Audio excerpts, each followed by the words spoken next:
ఎన్నికల సంఘం సంచలన నిర్ణయం తీసుకుంది. దేశవ్యాప్తంగా గుర్తింపు లేని నమోదిత రాజకీయ పార్టీలపై చర్యలు చేపట్టింది. నిబంధనలు ఉల్లంఘించిన 474 పార్టీలను జాబితా నుంచి తొలగించినట్లు ప్రకటించింది. గత 6 ఏళ్లలో ఎన్నికల ప్రక్రియలో పాల్గొనకపోవడంతో ఈ నిర్ణయం తీసుకున్నట్లు ఈసీ తెలిపింది. తొలి దశలో 334 పార్టీలను రద్దు చేయగా తాజాగా 474 పార్టీలను తొలగించింది. దీంతో గత 2 నెలల్లో మొత్తం 808 రాజకీయ పార్టీలను రద్దు చేసినట్లు ఎన్నికల సంఘం పేర్కొంది. ఇప్పటి వరకు 2520 గుర్తింపు లేని నమోదిత రాజకీయ పార్టీలు ఉండగా తాజా తొలగింపుతో ఈ సంఖ్య 2046కు తగ్గిందని తెలిపింది.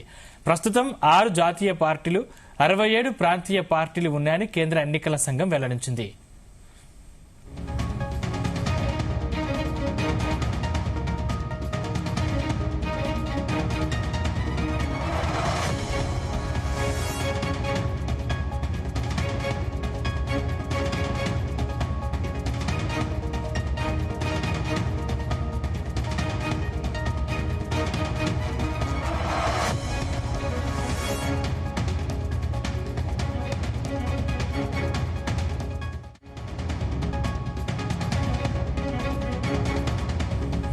కేంద్ర ఎన్నికల సంఘం సంచలన నిర్ణయం తీసుకుంది. నిబంధనలు ఉల్లంఘించినటువంటి 474 పార్టీల నుంచి జాబితా నుంచి తొలగించింది. ఇదే అంశానికి సంబంధించిన మరింత పూర్తి సమాచారం మా చీఫ్ న్యూస్ కోఆర్డినేటర్ రాధాకృష్ణ అందిస్తారు. రాధాకృష్ణ.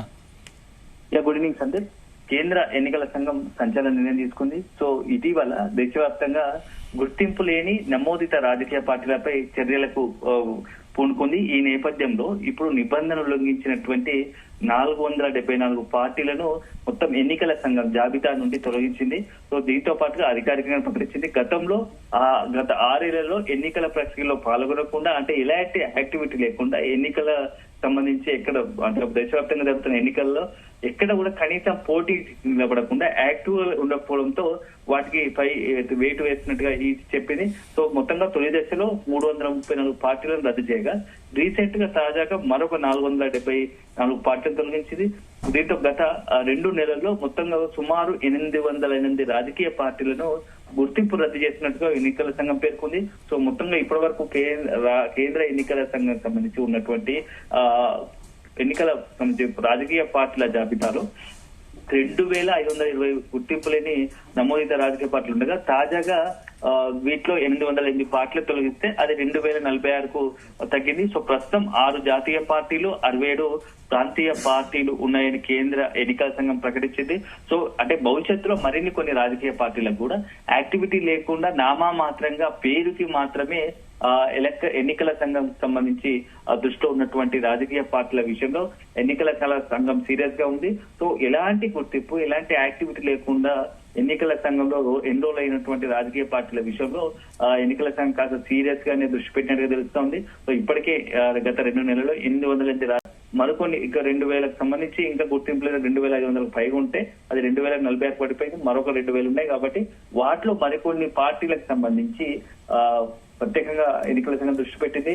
అవి యాక్టివిటీ ఉన్నాయా లేదా వాటి తదుపరి పరిస్థితిని చూసి రాబోయే 2-3 నెలల్లో మరికొన్ని పార్టీలకు సంబంధించి కూడా ఒక తుది నిర్ణయం తీసుకునే అవకాశం కనబడుతోంది. సో అల్టిమేట్ గా ప్రస్తుతం దేశవ్యాప్తంగా రికగ్నైజ్డ్ 6 జాతీయ పార్టీలు, 67 ప్రాంతీయ పార్టీలు ఉన్నాయని చెప్పేసి కేంద్ర ఎన్నికల సంఘం తెలుపుతోంది. సో వీటితోనే రెగ్యులర్ గా వీటిలో ప్రతి ఎక్కడ ఎన్నికల రాష్ట్రాల్లో కావచ్చు, దేశవ్యాప్తంగా జరిగే ఎన్నికల్లో ఈ యొక్క రాజకీయ పార్టీలు పాల్గొనే యాక్టివ్ రోల్ లో ఉన్నాయని చెప్పేసి కూడా తెలిపింది. సో మొత్తంగా అయితే ఏవైతే ఇన్యాక్టివ్ గా ఉండి పేర్లో నమోదు చేసుకొని కార్యకలాపాలు నిర్వహించినటువంటి రాజకీయ పార్టీలు అలాంటి వాటిపైనే ప్రత్యేకంగా దృష్టి పెట్టి వారి అన్నింటినీ కూడా ఎన్నికల సంఘం జాబితా నుంచి ఒక్కొక్కటిగా తొలగిస్తున్నారు. సో భవిష్యత్తులో మరికొన్ని రాజకీయ పార్టీలకు సంబంధించి కూడా వాటిపై వెయిట్ పడే అవకాశం ఉంది. ఇలాంటి వాటిలో ఎక్కువగా కూడా రీజనల్ ప్రాంతీయ పార్టీలు ఆయా రాష్ట్రాల్లో సంబంధించి ఉన్నటువంటి ప్రాంతీయ పార్టీలపైనే ఫోకస్ గా పెట్టింది. ఎందుకంటే చాలా రాష్ట్రాల్లో చాలా మంది వ్యక్తులు అప్పటికప్పుడు కొంత గుర్తింపు కోసం ఎన్నికల సంఘాన్ని పెట్టుకుని ఎన్నికల సంఘం ఆమోదం తెంపి అఫీషియల్ గా వచ్చినప్పటికీ అవి ఎలాంటి కార్యకలాపాలు అంటే ఎన్నికలకు పాల్గొనకపోవడం, అదే విధంగా పేరుకు మాత్రమే రాజకీయ పార్టీలు ఉంటున్నాయి, పేర్లకు మాత్రమే పరిమితమైనవి తప్ప దానికి సంబంధించిన కార్యకలాపాలు ఉండట్లేవని గమనించినటువంటి ఎన్నికల సంఘం తుదిగా ఈ నిర్ణయం తీసుకున్నట్టు తెలుస్తోంది. సో ఫైనల్ గా మాత్రం రాబోయే మరికొద్ది నెలల్లోనే మరిన్ని రాజకీయ పార్టీలపైన కూడా ఎట్లా వేటు పడే అవకాశం స్పష్టంగా కనబడుతుందని చెప్పవచ్చు. Thank you Radhakrishna.